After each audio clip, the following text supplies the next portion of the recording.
பட்டுன்னா பச்சை பாஸ் தான். காஞ்சிபுரம் பச்சை பாஸ் சில்க்ஸ். வீட்டுக்கு வீடு வாசப்படி மாலை 6:30க்கு உங்கள் விஜயில். கந்தா, கடம்பா, கார்த்திகேயா, கதிர்வேலா, வெற்றிவேல் முருகா, வீரவேல் முருகா. எனக்கு கல்யாணமே ஆகல, செவ்வாய் தோஷம் இருக்குன்னு சொல்றாங்க. திருமணத்துல கல்யாணம் ஆகி டிவோர்ஸ் ஆயிருச்சு, 2ஆம் தரம் கிடைக்க மாட்டேது. இந்த கல்யாண டாபிக் செவ்வாய் அப்படின்னு சொல்லக்கூடிய ஸ்தலம் எது தெரியுமா? பிசிஓடி கம்ப்ளைண்ட் இருக்கீங்க, நம்ம பொண்ணு நல்லா இருந்தா கர்ப்பப்பையில பிரச்சனைன்னு சொல்றாங்க, ரத்த போக்காவே இருக்கு, ரத்த அணுக்கள் கம்மியா இருக்கு, ஹார்ட்ல பிரச்சனைன்னு சொல்றாங்க. திருப்புறங்குன்றம் முருகன். ஸோ திருப்புறங்குன்றம் திருமணத்திற்கான ஸ்தலம், குழந்தை வரத்திற்கான ஸ்தலம். கவர்மெண்ட் ஜாப் கிடைக்க மாட்டேது, சென்ட்ரல் கவர்மெண்ட் ஜாப் கிடைக்க மாட்டேது. போராடிக்கிட்டே இருக்கேன் வாழ்க்கையில, மேல வரவே முடியல. என்னோட ஞானத்தை பூரா எல்லாருமே எடுத்துக்கிறாங்கன்னா குருஸ்தலம். மேசராசி, விருச்சக ராசி, தனுசு ராசி, இவங்கெல்லாம் முருகன் வழிபாடு பண்ணா அழிக்க முடியாத எல்லா தத்துவங்களும் முருகன் தந்தே தீரும். சரி, லாபம் வரணுங்க, 1 ரூபா போட்டா 10 ரூபாயாவது எனக்கு வரணும் அப்படின்னா பழனி முருகப்பெருமான். எல்லாத்துக்குமே வந்துட்டு என்ன விஷயமா இருந்தாலும் துணை நீக்கக்கூடிய ஒரு கடவுள் அப்படின்னு நம்ம சொல்றோம். அவருடைய அனுகிரகம் யாருக்கெல்லாம் கிடைக்கும், யாரெல்லாம் அவருடைய கோவில்ல போய் வழிபடலாம்? கந்தா, கடம்பா, கார்த்திகேயா, கதிர்வேலா, வெற்றிவேல் முருகா, வீரவேல் முருகா. ஓம் வீரத்வஜாய வித்மகே விக்னஹஸ்தாய தீமகி தன்னோ பௌம பிரச்சோதயாத். தளபதியின் தலைவன், தன் தகப்பனுக்கே பாடம் சொன்ன என்னப்பன் முருகன், கலியுக நாயகன், தமிழ் கடவுள் முருகன். முருகனை பத்தி பேசுறதுக்கு 4 நட்சத்திரம் நேரம் எவ்வளவு நாளும் பத்தவே பத்தாது. ஏன்னா கலியுகத்துல நீங்க கும்பிட்ட குரலுக்கு ஓடி வரணும்னா தாய் தகப்பன் கூட வரமாட்டேன், ஆனா ஏன் அப்பே வருவேன். ஆனா முறையான விதிமுறைகள், முறையான பக்தி, நம்மளுடைய கண்ணீருக்கு கண்ணீர் துடைக்கக்கூடிய ஆற்றல் பெற்றவன் முருகன் ஒருவரே. அதில் எந்த மாற்று கருத்தும் கிடையாது. எனக்கு கல்யாணமே ஆகலை, செவ்வாய் தோஷம் இருக்குன்னு சொல்கிறாங்க. திருமணத்தில் கல்யாணம் ஆகி டிவோர்ஸ் ஆயிருச்சு, 2ஆம் தரம் கிடைக்க மாட்டேது. இந்த கல்யாண டாபிக் செவ்வாய் அப்படின்னு சொல்லக்கூடிய ஸ்தலம் எது தெரியுமா? வேற எதுவும் கிடையாது, முருகன் முதல்ல அமர்ந்த மதுரை திருப்புறங்குன்றம், தென்புறம் குன்றம். இப்போ அது திருப்புறங்குன்றம் ஆயிடுச்சு. எங்க எனக்கு கல்யாணம் ஆக மாட்டேது அப்படின்னா அங்கே போயிட்டு ஒரு மாலை கொடுத்து, அந்த மாலையை இவர் வாங்கி தாங்கழுத்தில் சாத்திக்கிட்டு வீட்டுக்கு வந்து 40 நாள் வச்சுருந்தாருன்னா கன்ஃபார்மாக எந்த திருமண தோஷம் இருந்தாலும், செவ்வாய் தோஷம் இருந்தாலும் திருமண வரம் கைகூடி வந்தே தீரும். பிசிஓடி கம்ப்ளைண்ட் இருக்கீங்க, நம்ம பொண்ணு நல்லா இருந்தா கர்ப்பப்பையில பிரச்சனைன்னு சொல்கிறாங்க, ரத்த போக்காவே இருக்குது, ரத்த அணுக்கள் கம்மியாக இருக்குது, ஹார்ட்டில் பிரச்சனைன்னு சொல்கிறாங்க, ரத்தத்தில் பிரச்சனை, செவ்வாய் தோஷன்ற பிரச்சனை, குழந்தையே இல்லைங்க. திருப்புறங்குன்றம் முருகன் அவர்கள் சென்று அவர்கள் ஜென்ம நட்சத்திரத்தில் அன்று இவர்கள் மாலை வாங்கி சாற்றி விட்டு அதே மாலையை வீட்டுக்கு எடுத்து வச்சுருந்தாங்கன்னா, கரெக்டான ஜோசியர்கிட்ட ஃபிசிக்கல் ரிலேஷன்ஷிப்பில் எந்த நேரத்தில் இருந்தால், செவ்வாய் ஹோரையில் எப்படி இருந்தால் குழந்தை கிடைக்கும் கேட்டால் என் அப்பனே பிறந்திருக்காங்க 300க்கும் மேற்பட்ட குழந்தைகள். ஸோ திருப்புறங்குன்றம் திருமணத்திற்கான ஸ்தலம், குழந்தை வரத்திற்கான ஸ்தலம்.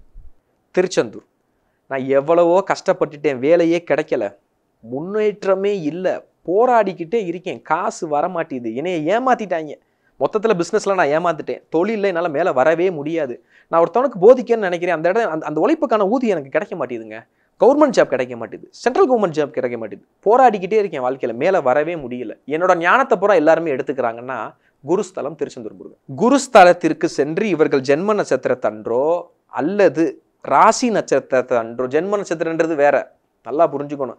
இங்கே எல்லாத்துக்கும் பின்னாடி ஒரு அஸ்ட்ராலஜர் வேணும், இல்லைன்னா அது நடக்காது. அஸ்ட்ராலஜர் சொல்லணும், இந்த நட்சத்திரத்துக்கு நீ போனீன்னா இந்த பிரச்சனை இந்த நட்சத்திரத்தன்னைக்கு சரியாகும். அப்போ புரிஞ்சுக்கோங்க நல்லாருமே.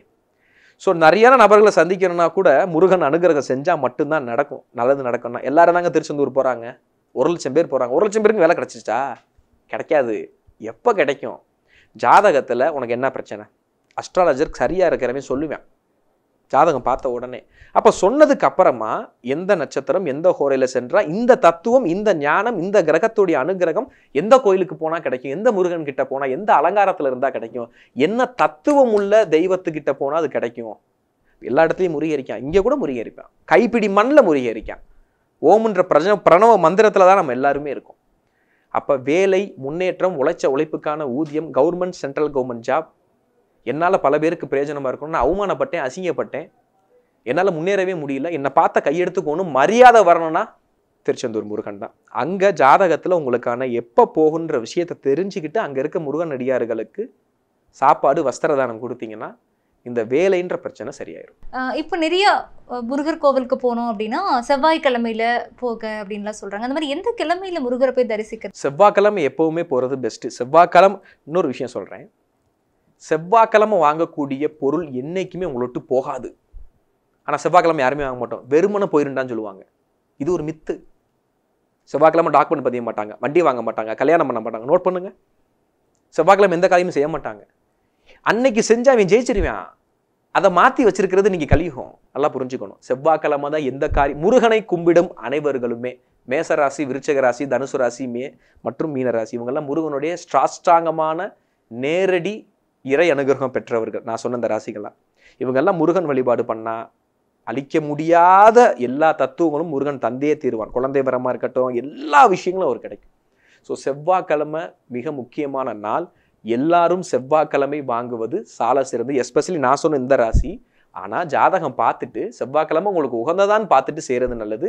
ஆனால் முருகன் அவதரிச்சது, முருகனுடைய தத்துவம் செவ்வாயே. இப்போ முருகர் கோவிலுக்கு போயிட்டு இந்த மாதிரியான அபிஷேகங்கள் பண்ணுறது, இல்லை யாருக்காவது தானம் கொடுக்கறது அப்படின்னா எந்த மாதிரி அபிஷேகங்கள் தானங்கள்லாம் ஒரு குழந்தை பிறக்குது, அந்த குழந்தை பிறக்கும் பொழுதே என்னென்ன தோஷம் இருக்கு, எந்தெந்த வயசுல இந்த பிரச்சனையாகும், எந்த வயசுல இது ஏஜ் அட்டெண்ட் பண்ணணும்ன்றது ஒரு நல்ல அஸ்ட்ராலஜரால கணிக்க முடியும். அப்ப என்ன செய்யலாம்? எந்த தோஷமாக இருந்தாலும், ஆயுள் தோஷமாக கூட இருக்கட்டும், செவ்வாய்க்கிழமை அன்னைக்கு இந்த பொண்ணு இந்த குழந்தை பிறந்த டயத்துல எடக்கியல மண்டவலம் எந்த கோயிலா வேணா இருக்கட்டும், 1 வயசுக்குள்ள நீங்க செஞ்சிட்டீங்கன்னா எந்த தோஷமாக இருந்தாலும் அது கழிக்கப்படும். எடைக்கு எடை கொடுக்கறதுக்கான தத்துவமே என்னன்னா, என் பிள்ளைய உனக்கு தத்து கொடுத்துட்றேன், அதுக்கு நிகரா உணவு பண்டங்களை எடைக்கு எடை கொடுத்து அதை வரக்கூடிய மக்களுக்கு நான் பரிமாறுறேன். என்னுடைய குழந்தைக்கு அனுகிரகம் பண்ணுப்பா. இதுதான் தத்து கொடுத்து வாங்குறது, தோஷத்தை கழிக்கக்கூடிய. ஆனால் இது 1 வயசுக்குள்ள செய்யணும். எந்த கோயிலாக இருந்தாலும் செய்யலாம். முருகனுக்கு செவ்வாய்க்கிழமை செய்யணும். இப்போ செய்வதன் மூலியமாக அந்த 1 வயசுக்குள்ள செஞ்சுட்டாங்கன்னா அந்த குழந்தை 2 வயசுல சாகன்ற ஸ்கிரிப்ட் இருந்துச்சுன்னா சாகாது. அந்த குழந்தை டைவர்ஸ் ஆகணும் 18-20 வயசுக்கு மேலனா அது நடக்காது. 1 வயசுக்குள்ள செஞ்சால். அதனாலதான் 1 வயசு வரைக்கும் ஜாதகம் பார்க்காதீங்கன்னு சொல்றோம். ஆனா ஆஸ்தான ஜோதிடர்கிட்ட குழந்தை பிறந்த உடனே ஸ்கிரிப்ட் எழுதி பார்த்துட்டு ஒரு ஆளை வச்சிருக்கணும், எல்லார்ட்டையும் பார்க்கக்கூடாது குழந்தை ஜாதகத்தை. ஸோ தோஷம் என்னவாக இருந்தாலும் திருப்பரங்குன்றம் முருகன் எந்த கோயிலுக்குனாலும் போங்க, எஸ்பெஷலி மதுரை திருப்பரங்குன்றம், தீர்க்க முடியாத பிரச்சனைகள், 300க்கும் மேற்பட்ட குழந்தை வரத்தை அப்போ நாங்கள் கொடுத்துருக்கேன். என்னோட வீடியோ சேனலில் அஃபிஷியலாகி பதிவு பண்ணியிருக்கேன். 500க்கும் மேற்பட்ட திருமணத்தை என்னோட கையாலேயே என்னோட டீமே எல்லாருமே பண்ணி வச்சுருந்துருக்கோம். ஸோ இது எல்லாமே முருகன் பண்ண, கலியுக நாயகன் பண்ண அனுகிரகம் தான். தொழிலுக்காக அப்படிங்கிறப்ப அப்போ முருகர் கொடுக்கக்கூடிய மாற்றங்கள் எப்படி இருக்கு? உழைச்சிக்கிட்டே இருக்கேன், போராடிக்கிட்டே இருக்கேன், ப்ராஃபிட்ன்றது வரவே இல்லை. என்ன சண்டை போட்டாலும் எவ்வளவு போராடினாலும் வீட்டுக்கு ஃபண்டு வர மாட்டேது, பூர்வீக சொத்து வர மாட்டேது. என் பொண்டாட்டி நகை கொடுக்க மாட்டா, லோன் வச்சு ஏதாவது மேலே செய்யலான்னு. மொத்தத்தில் எனக்கு லாபமே வேலை செய்யலை. 11வது இடம் ஒரு ஜாதகத்தில். போராடிக்கிட்டே இருந்தாலும் நான் ஏற்கனவே இதை பற்றி நான் ஒரு விஷயம் சொல்லியிருக்கேன் உங்களுக்கு. எல்லாத்துக்கும் பின்னாடி ஜாதக ரீதியாக, அதுதான் எனக்கு ஒரு விஷயம் பிடிக்காதது. உழைச்ச உழைப்புக்கான ஊதியம் இன்னைக்கு எல்லாருக்கும் கிடைக்கணும், ஆனால் அது கிடைக்க மாட்டேது. ஏன்? ஜாதகத்தில் 11ஆம் இடம் நல்லா இருக்காது, அதனால வராது. அதை மாற்றணுன்றது என்னுடைய பர்சனல் வேண்டுகோள் முருகன் கிட்ட. சரி, லாபம் வரணுங்க, 1 ரூபா போட்டால் 10 ரூபாயாவது எனக்கு வரணும் அப்படின்னா பழனி தான். அதே செவ்வாய்க்கிழமை படியேறி போங்க, ரோப் கார்ல எல்லாம் போகாதீங்க, படியேறி போங்க. எதுக்காக ஒவ்வொரு கோயிலில் ஒவ்வொரு தத்துவம் கொடுத்துருக்காங்கன்னு நீங்கள் நினைக்கிறீங்க? நல்லா புரிஞ்சுக்கணும். நவகிரகம் இருக்கு, அந்த கிரகத்தினுடைய ஆறா எங்கே விழுகுது? செவ்வாய் ஒரு ஸ்தலத்தில் தான் விழுகும் அதிகமாக, அந்த ரேஷியோ. சரிங்களா? புற உதா கதிர்கள்னு சொல்லுவாங்க. இன்னொன்று முருகன் குரு, அது எந்த இடத்துல அதிகமாக விழுகுது? அப்போ உன்னோட ஜாதகத்தில் குரு சரியில்லாமல் இருக்கார், இந்த கோயிலுக்கு போனால் சரியாகும். உன்னோட ஜாதகத்தில் செவ்வாய் சரியில்லாமல் இருக்கார், திருப்பரங்குன்றம் போனால் சரி ஆயிரும். அதுக்கப்புறம் உழைச்ச உழைப்புக்கான ஊதியம் கிடைக்காம இருக்கு, ஜாதகம் பார்க்குறோம், பழனி போனால் சரியாகும். அந்த ஆறா நம்ம கிட்ட உடம்புல வரும்பொழுது தான் அந்த ஞானம் கிடைக்கும். அதுதான் முருகன். நல்லா புரிஞ்சுக்கணும். அப்போ ஜாதகத்தில் 11ஆம் இடம் லாபஸ்தானத்தை ஒருத்தவங்க ஆக்டிவேட் பண்ணணும். எனக்கு ப்ராஃபிட்டே இல்லை, உழைச்ச உழைப்புக்கான ஊதியம் கிடைக்கணும், லக்கு வந்துக்கிட்டே இருக்கணும், நான் 10 பேர் போகிறோம், அந்த கான்ட்ராக்ட் எனக்கு மட்டும்தான் கிடைக்கணும் அப்படின்னா பழனி மட்டும்தான். ஆனால் தயவு செஞ்சு நடந்து போங்க, ரோப் காரில் போகாதீங்க. ரிட்டர்ன் வர்றதுமே நடந்து போங்க. முடிஞ்சால் ஒரு நாள் அங்கே தூங்கிடுங்க. ஜென்ம ஹோரையில் பார்க்கறது ரொம்ப நல்லது, அதாவது நீங்கள் பிறந்த ஹோரை, அது ரொம்ப முக்கியம். ஆனால் இதை கைட் பண்ணுறதுக்கு ஒரு நல்ல அஸ்ட்ராலஜர் தேவை. முருகரை ரொம்ப பிடிக்கும் எனக்கு அப்படின்னு சொல்லிட்டு முருகர் கோவிலுக்கு போகிறோம். ஆனால் சில இடங்கள்ல என்ன சொல்லப்படுது அப்படின்னா, முருகர் எல்லாத்துக்கும் உகந்த கடவுள் கிடையாது, உங்கள் ஜாதக ரீதியாக மாறும். முருகரை வந்து வழிபடவே கூடாது, முருகரை நீங்க பார்க்கவே கூடாதுன்னு இருக்கும்லாம் சொல்லுவாங்க. ஆனா அவங்களுக்கு முருகர் ரொம்ப இஷ்டப்பட்ட தெய்வமா இருப்பாங்க. அப்படி இருக்கக்கூடியவங்களுக்கு எந்த மாதிரியான பிரச்சனைகள் எல்லாம் கொடுக்குறாங்க? அதாவது எல்லா கடவுள்களும் பிரச்சனையை கொடுக்கறதே கிடையாது. அந்த கோயிலில் இருக்கக்கூடிய ஆறா இருக்குல்ல, இப்போ நிறைய பேர் சொல்றாங்க திருப்பதி போயிட்டு வா, உனக்கு ஒரு பெரிய திருப்பம் ஏற்படும், கோடீஸ்வரன் ஆயிடுவேன். சந்திரஸ்தலம் திருப்பதி, பெருமாள் அங்கே குடியிருக்காரு. ஆனால் அங்கே பெருமாள் இருக்காரா முருகன் இருக்காரா கான்ட்ரவர்சி இன்னும் போய்கிட்டே இருக்கு. இன்னும் அதுக்கு பதிலே வரல. அங்கே இருக்கிறது என் பேர் தான் இருக்கான். நல்லா புரிஞ்சுக்கணும். முருகனை சொல்கிறேன். ஸோ நல்லா புரிஞ்சுக்கணும். ஒரு ஸ்தலத்துக்கு நம்ம போக சொல்கிறோம்னா, ஒரு ஜாதகம் பார்க்க ஒரு நபர் வராங்க அப்படின்னா அவனுக்கு என்ன பிரச்சனை, எந்த கோயிலுக்கு போனால் சரியாகும், எந்த மந்திரம் கொடுத்தா சரியாகும், எந்த கிரகத்தினுடைய ஆறா அந்த கோயிலுக்கு போனால் கிடைக்கின்றதுக்காக தான் ஒவ்வொரு கோயிலையும் நான் ரெஃபர் பண்ணுறோம். பொதுவான கருத்தா திருப்பதி போயிட்டு அவனுக்கு பெரிய திருப்பம் ஏற்படும். பல பேர் திருப்பதி போயிட்டு வந்து விபத்துக்கு ஆயிருக்காங்க, குடும்பம் பிரிஞ்சிருக்கு, குழந்தை இல்லாமல் போயிருக்காங்க. பெருமாள் அனைவருக்கும் அனுகிரகம் செய்கிறவர் தான். அந்த வைப்ரேஷன் இவர்களது ஜாதகத்தில் சந்திரனோ புதனோ சரியில்லாத இடத்துல இருந்தா 40 வயசுல ஒருத்தனும் கெடுதல் வரணும்னு இருக்கு. அந்த கிரகத்துடைய ஆறாப்ப தான் கனெக்ட் ஆகணும்னு இருக்கு. இவன் 18 வயசுல வேலை கிடைக்கலன்னு சொல்லி இங்க போயிட்டு வந்திருப்பான். போயிட்டு வர வழியில ஆக்சிடென்ட் ஆயிரும். 40 வயசுல நடக்கக்கூடிய விஷயம் இப்போ நடக்கும். ஏன் நடக்குது? பெருமாள் கொடுத்தாரா? பெருமாள்லாம் கொடுக்கல. அந்த கிரகத்தினுடைய ஆறா, அந்த கோயில இருக்கக்கூடிய சக்தி உன் உடம்பில் ஏற்றுக்கொள்ளவில்லை. இது மாதிரி தான் முருகனும். செவ்வாய் தோஷம்னாலே முருகன் தான், குழந்தை வரம்னாலே முருகன் தான். 2 பொண்டாட்டி அல்லது முதல் கணவன் பிரிஞ்சு செத்து போயிட்டான், முதல் பொண்டாட்டி விட்டுட்டு போயிட்டா, 2ஆம் தாரம்னாலே முருகன் தான். இவங்க எல்லாருக்குமே ஜாதகத்துல செவ்வாய் நல்லா இருக்காது. யார் யாருக்கெல்லாம் பிசிஓடி கம்ப்ளைண்ட் இருக்கோ அவங்க எல்லாருக்குமே ரத்தப்போக்கு பிரச்சனை வச்சிருக்கலாம். அவங்க செவ்வாய் சரி இருக்காது. 8ஆம் இடத்துல செவ்வாய் இருக்கும், கல்யாணம் ஆகாது, குழந்தை பிறக்காது. இவங்க முருகனை கும்பிட்டா சரியாகுமா? சரி ஆகாது. சாந்தி பண்ணணும். முருகன் தான் சாபம் கொடுத்ததே. இவங்க போன பிறவில செஞ்சதுக்கு இவங்கெல்லாம் கணவனை சரியா மதிச்சிருக்க மாட்டாங்க, குழந்தைகளை சரியா மதிச்சிருக்க மாட்டாங்க. இவங்களால பல பேர் இறந்திருப்பாங்க, பல பெண்கள் ஏமாற்றப்பட்டு இருப்பாங்க. கலியுக நாயகன் அடுத்த பிறவில உனக்கு தண்டனைன்ற விஷயத்துக்காகத்தான் 8ஆம் இடத்துல செவ்வாய், 12ஆம் இடத்துல செவ்வாய், 5ஆம் இடத்துல செவ்வாய்க்கு எது இந்த இணைவை கலியுக நாயகன் தான் கொடுக்கறதே. நல்லா புரிஞ்சுக்கணும். நீ தண்டனை அனுபவிச்சே ஆகணும். போர்க்கடவுள் என் அப்பன் முருகன். கண்ணீரால மட்டும்தான் என் பாதத்தை கழுவ முடியுமே தவிர அகங்காரத்தால கழுவ முடியாது. அப்ப நல்லா புரிஞ்சுக்கணும். இந்த பிரச்சனை இருப்பவர்கள் செவ்வாயை வழிபாடு பண்ணலாமான்னு கேட்டா வழிபாடு பண்ணலாம், சாந்தி பண்ணணும். நான் சொன்ன மந்திரம் ஓம் வீரத்வஜாய வித்மகே விக்னகஸ்தாய தீமகி தன்னோ பௌம பிரச்சோதயாத்.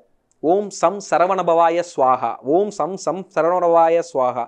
இதை 1,00,000 ஆவாகனம் பண்ணி முருகனை சாந்தி பண்ணணும். நேரடியாக போய் கும்பிடக்கூடாது.